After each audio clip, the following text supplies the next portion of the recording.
নমস্কাৰ। আজিও মই কোভিড ৰোগী হয়। সেই গতিকে মই সেই বেমাৰটোৰ বিষয়ে অলপমান কথা কওঁ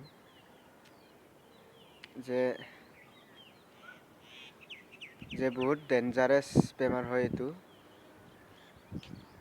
ময়ো আগতে ভবাই নাছিলোঁ যে ইমান ডেঞ্জাৰাছ হ'ব বেমাৰ।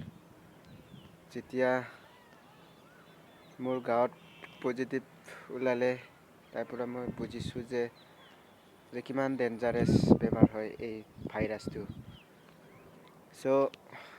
আপোনালোকে সচেতন হওক যাতে সেই ৰোগৰ পৰা আক্ৰান্ত নহয়। যাতে মই সকলোকে ৰিকুৱেষ্ট কৰিছোঁ এই ভাইৰাছটো ইমান